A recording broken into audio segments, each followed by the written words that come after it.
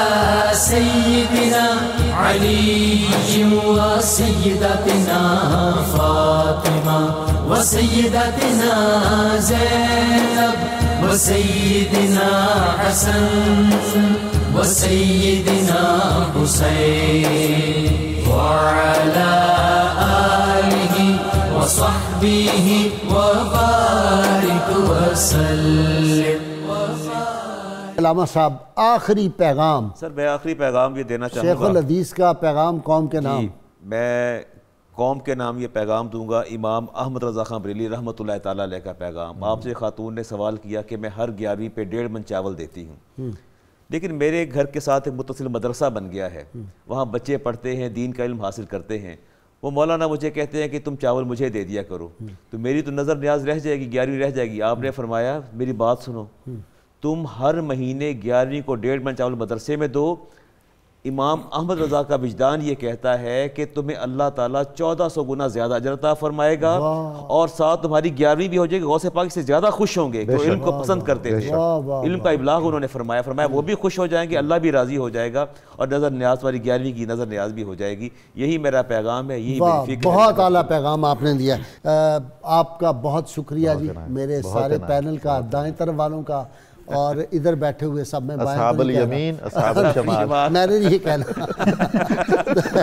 دونوں اطراف میرے دونوں دست و بازو ادھر سے دیکھیں گے تو وہ یمین ہوں گے اور ادھر یسار ہوگا۔ تو ماشاءاللہ ان کا بہت شکریہ۔ ناظرین کرام، کتاب الشفا سے جی نسخے کا وقت ہو گیا۔ روحانی ترقی کا یہ وظیفہ ہے، جو شخص ہر فرض نماز کے بعد 11 بار سورہ فاتحہ کی تلاوت کا معمول بناتا ہے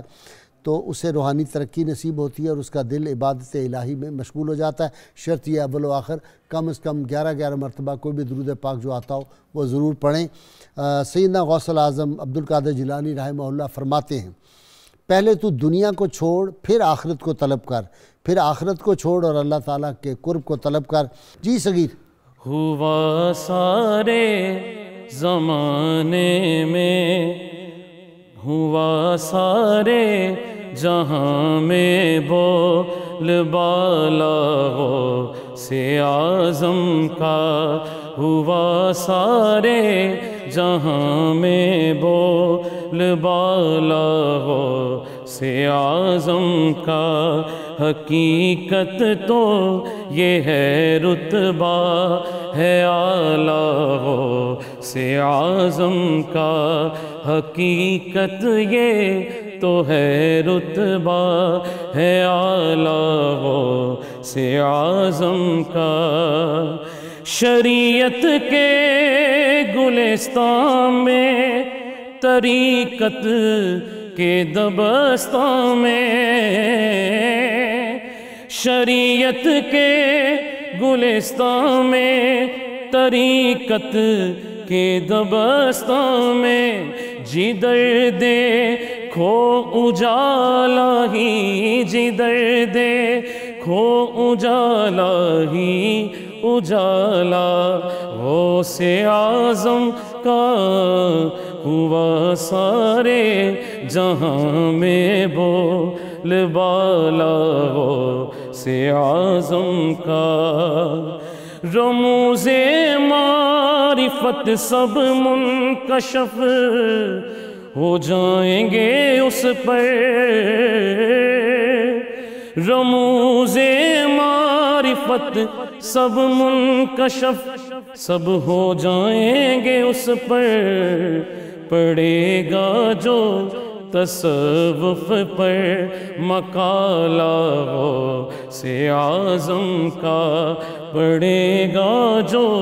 تصوف پر مقالہ غوث اعظم کا، صداقت میں، سخاوت میں، ریاضت میں، عبادت میں، سخاوت میں، صداقت میں، سخاوت میں، ریاضت میں، عبادت میں، قیامت تک رہے گا بول بالا غوث اعظم کا، قیامت تک رہے گا بول بالا غوث اعظم کا، جواب اپنا نہیں رکھتی فقیری بھی امیری بھی، جواب اپنا نہیں رکھتی فقیری بھی امیری میں، زمانے بر سے ہے عالم نرالا غوث اعظم کا، زمانے بر سے ہے عالم نرالا غوث اعظم کا، ہوا سارے جہاں میں بول بالا غوث اعظم کا،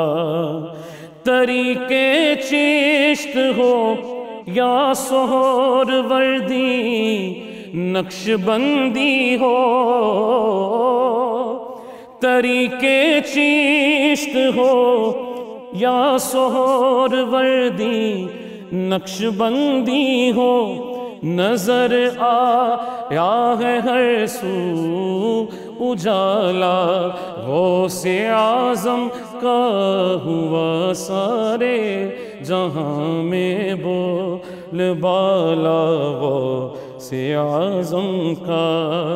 نبی کا نور فیض فاطمہ کا کیوں نہ ہو وارث، نبی کے نور کا فیض فاطمہ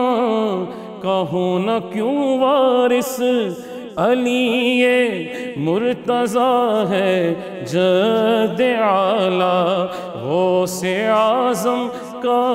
ہوا سارے جہاں میں بول بالا۔ اللهم صل على سيدنا ومولانا محمد وعلى سيدنا علي وسيدتنا فاطمة وسيدتنا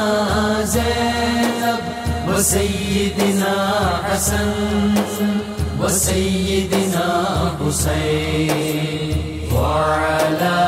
آله وصحبه وبارك وسلم۔